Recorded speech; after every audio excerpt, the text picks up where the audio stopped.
शिवपूजनामुळे आपले अनेक दोष दूर होतात आणि महादेव आपली प्रत्येक इच्छा पूर्ण करतात।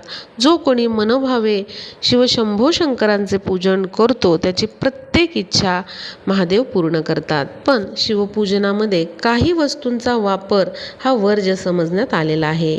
तर जेव्हा आपण शिवपूजन करत असतो तेव्हा शिवपिंडीवरती तुळस आपल्याला अर्पण करायची नाही आहे। त्याचबरोबर पांढऱ्या फुलांचं अतिशय महत्त्व आहे शिवपूजनामध्ये।